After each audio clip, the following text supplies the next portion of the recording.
من أبرز صناع المحتوى الأمريكيين في مجال السفر واستكشاف الثقافات حول العالم. شار من خلال منصاته الرقمية بمشاركة تجاربه الإنسانية والرحلات اللي قادته لأكثر من 120 دولة، ولكن له دولة كتير بيحبها واللي هي سوريا، عن طريق حسابه الخاص عليه على انستغرام، وكيف حسن ينقل الصورة الصح لسوريا بشعوب وعادات وتجارب وعفوية فريدة جدا حسن يعيشها خلال تنقلاته. بيهدف أكيد من خلال محتوى تعزيز الانفتاح على الثقافات المختلفة وإلهام الآخرين لخوض تجارب جديدة واكتشاف العالم بعيون أكثر فضولا وتفهما. صار معنا لنيكولاس مادوك البلوجر الأمريكي، بس بداية رح نشوف فيديو وراجعين. All right, how Syrian food is meant to be eaten in a home.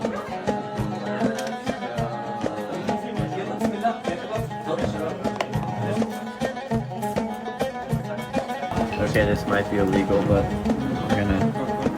we're gonna switch it up.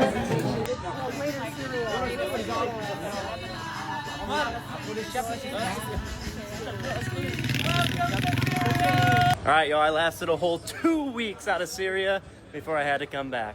We're gonna have a little bit of a Syrian summer. Let's go. Oh, I spent nearly 40% of my last year in Syria, and that is not by pure chance. It's because I came here for 1 week, absolutely fell in love with the beauty, the hospitality, the culture, the history of this country. And because all of you from every single government, Latakia, Palmyra, Idlib, Busra, Aleppo, Homs, Hama, Tartus, and Damascus, you all welcome me with absolute open arms. Hey, y'all mean to tell me this entire time you've been hiding these Damascus summers from me? I mean, come on, y'all. Welcome to Damascus. Welcome to Syria. This right here.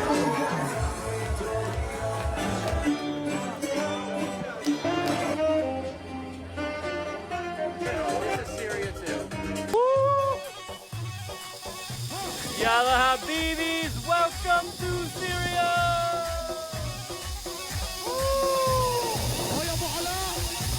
Oh, baby. Yeah! Welcome to Syria.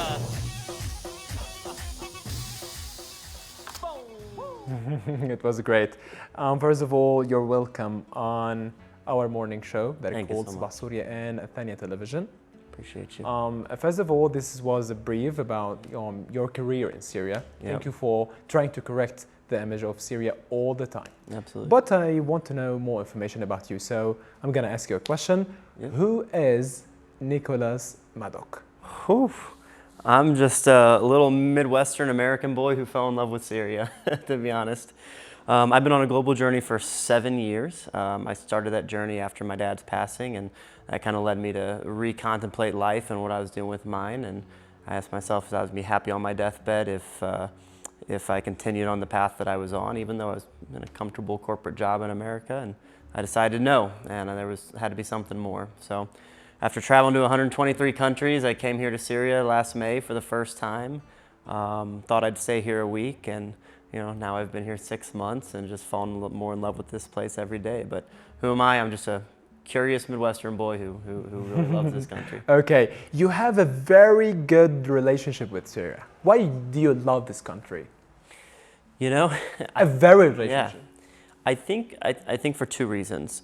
Number one is because I've just found some of the most hospitable and kind and welcoming people that I've ever met across literally the 127 countries I've been to. I mean, I say famously in some reels that I've made, I said, in my 6 months of being here across all 14 governments, I have never had a single negative experience with a person. Great. Not a mean barista, not a mean cab driver, nothing. So I think that's number one.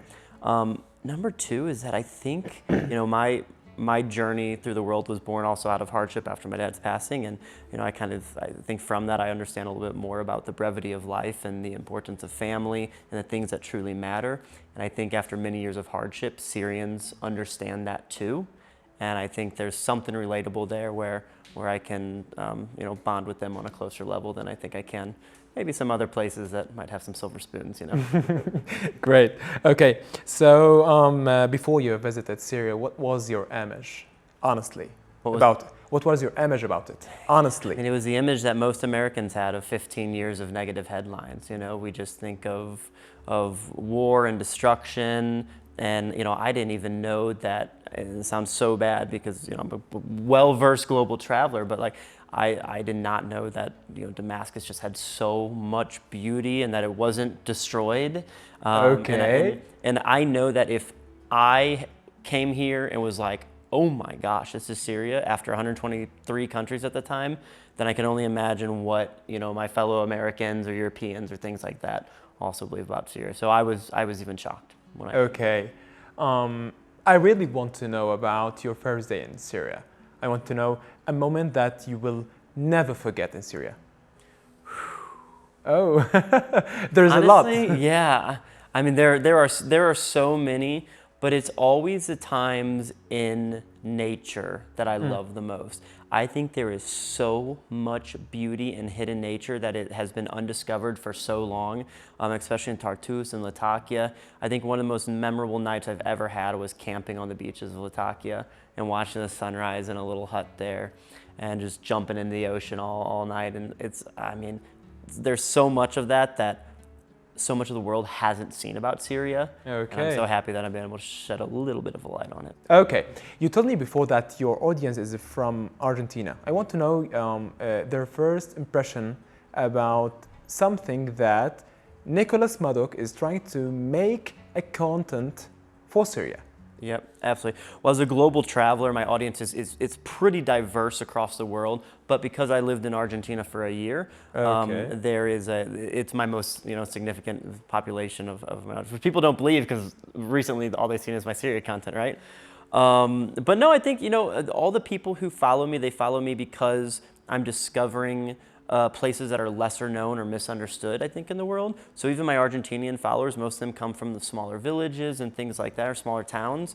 And so a lot of them have all stuck with me on this journey and been excited to kind of see Syria too, and especially see like some of the similarities of Syria, because there really is so much, like mate that we have here. And it's a very beautiful drink. And their love for Messi and Argentinian soccer, and the fact that the former Argentinian president was a descendant of two Syrians. Honestly, I'm with the Argentinian national cup in the. Let's go. Okay, I want to know the funniest comment that it came from an Argentinian people for your Syrian content. Oh gosh. What was? I want to remember. Oh gosh. Or strangers. I think just the funniest thing is that the jokes are always at like, okay, Nick, when are you getting the Argentinian passport? But now they've slowly switched over to, okay, Nick, when are you getting the Syrian passport? So I'll take both, to be honest. So if anybody wants to, Do you think that your content that talking about Syria can change the traditional image of Syria? Syria with war, with bad things. So do you think that your content can change this image? I don't think it can. I mean, I think it is. It absolutely is. I mean, over the past 12 months, we've had over 250 million views on my Syrian content alone. Okay. I mean, like for a little account like mine, like that is big numbers, and that's making a global impact, I think, on how people view Syria. And it's not only just the views that count, but it's the countless, I mean, literally the tens of thousands of messages and comments I get from not only Syrians and the Syrian diaspora, but also people all over the world who are like, oh my gosh, I had no idea about the beauty, the history, the culture of Syria. So it's not that, do I think we can? I think we are, and it's why I'm so happy to be here and sharing that mission with you guys and showing the true beauty of Syria as I see it. If you want to describe us, the Syrian people, in one word, what would it be? Hospitable. Okay. Hospitable. The most hospitable people in the world. We're moving to play a game. Okay, let's go. Okay. Are you ready? Yep, let's do it. Okay, so I want you to tell me 4 or 5 words in Arabic. Oh my God, I'm sorry. This is the part that I'm gonna help you. Don't worry, I'm gonna help you. Listen, I can do it, but like, I'm so sorry. I have to apologize to the Syrian people that I have not put more effort in this, but It's the basics. Yalla, shukran, habibi, marhaba. Actually, one funny one was that before Ramadan, you know, the chaos right before where like everybody's going to get all the things they need to buy and stuff. We call it la crazy of Ramadan, is it? Yeah. La crazy of Ramadan? Crazy? تكريزة رمضان. تكريزة Ramadan. Yeah, Great, yeah. great. My friend taught me that. So I just walk around. Every time I see the hustle and bustling, like right before iftar, I'm like, the Crazy Ramadan. Okay. Can you say shlonak? Shlonek. Shlonak. Shlonek. How are you? Shlonek. Shlonak. Shlonek. Okay, I'm helping you right now. Yeah, thanks. Okay, honestly, Yep. what's your favorite city in Syria? Damascus. Damascus. It's For Damascus. sure. Yeah, to be What about fair, Halab? What about Hama, you know, Tartus? to be fair, I need to give Aleppo more time. I've kind of been a little mean to them in that I haven't spent enough time up there because in the time I have spent, I loved it. I do love Latakia also, but I love Latakia nature. And then also this, maybe third that comes to mind, Idlib countryside is just magical. Oh. Absolutely a magical place. Oh. Yeah, really. I think one of the most beautiful areas. Unaccepting. Okay. Honestly, I'm always what's your favorite Syrian dish? fateh. Oh, fateh. Yeah, fateh. Okay. Yeah, I call it the tranquilizer though because every time I have it, I like sleep like 3 hours I after. also absolutely love fateh too. Yeah. Okay. Shawarma or falafel? Shawarma. Of course. 100%. Okay. The most surprising moment in Syria, honestly. I honestly think the most surprising moment was the very first seconds I entered Syria. Because again, after 15 years of negative headlines, my mind was so corrupted on what this place really was. And I remember getting there, being so scared when I walked up to that window at the Lebanese and Syrian border, handing them my American passport, and I being, welcome to Syria, you know? And then right after that, there's a guy in line behind me, and he's like, oh, do you need a ride to Damascus? And he drives me to Damascus, and like, it was just this like, holy crap, this is Syria. Like, this is the real Syria. Okay. Can you describe me more about the relationship that you saw it out of Syria about the Argentina people and the Syrian people? Yeah, well, like I said, there's just so much connection there. I actually like, because these are my two favorite places in the world, I love them. I make the joke that one day I'm going to start my own airline that just has direct flights between Syria and Argentina. The first one? my first airline between, Syria and Argentina, you know? Yeah, because I don't think that. We'll see if Syrian Air can get on that. We'll see. But yeah, listen, there's so much connection. I mean, mate was literally brought, so many Syrians drink mate that actually originated in Argentina when Syrian immigrants went over there and then re-immigrated back here to Syria. They brought mate with them from Argentina. One of the most favorite drink in Syria. Yes, and mate. Yeah, and it came from Argentina. And then one of the former presidents of Argentina is actually the son of two Syrian immigrants from 1989 to 1999, I believe. There's so much cultural exchanges that happen there. You'll find some like small villages in the Buenos Aires province that have like Syrian flags hanging up and stuff like that. So I'm a fanboy of both of these two countries. I love them so much, and I'm going to bring them together for the rest of my life. Okay, so great. Okay, so we're going to move to another play. Okay, let's go. Another game. It's so simple. Let's do it. Are you ready? Mm-hmm. Okay, drink mata. I love mata. Have you finished? No. You need a lot of mata. Yeah. Okay, so we're going to play a game that's called repost. Okay. We're gonna show to you 3 posts that you reposted, and you tell me why you reposted. Yep. Are you ready? I love it. Okay, so this is the first one.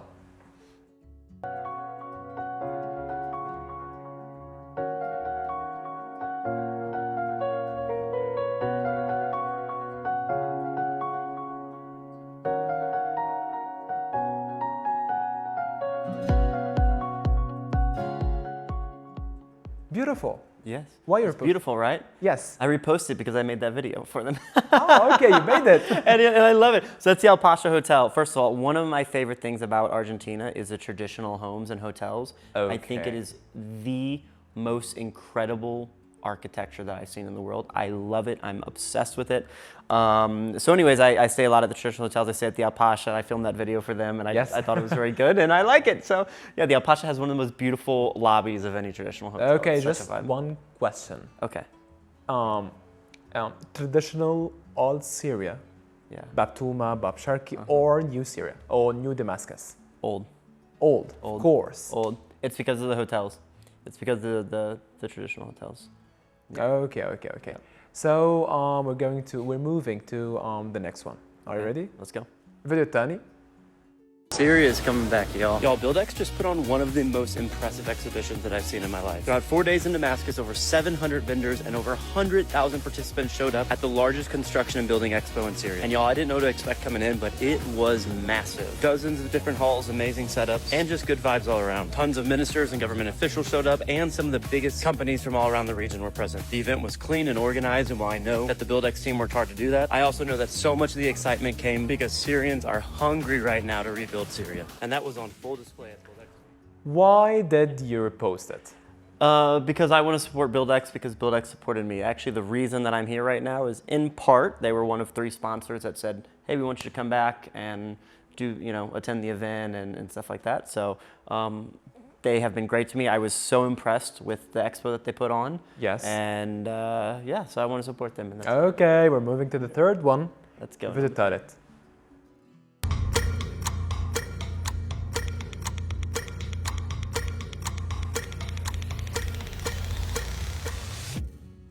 Okay, so this is the third one. Why you reposted? Easy enough. Syrian American Council, great organization that's doing a lot of work for advocacy across the U.S. and Syria relations.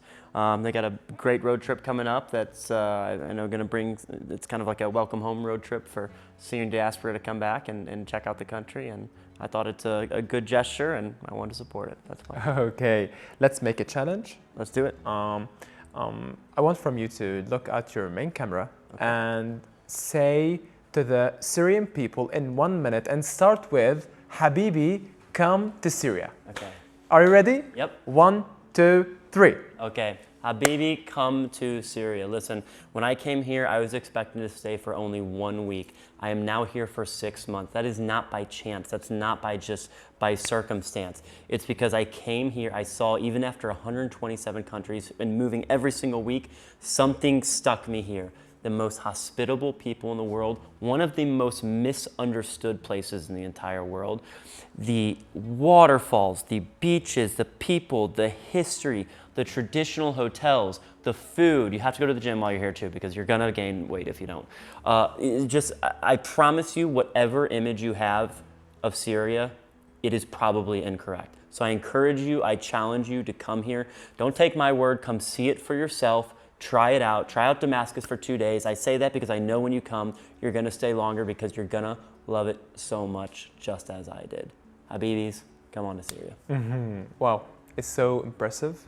I really don't know what to say. I'm going to say I'm so thankful for trying to correct the image of Syria to the whole world from you. We're so proud of you. You're always welcome on your second country. Thank you for this interview. Thank you. Have a good day. Thank you so much. Appreciate you.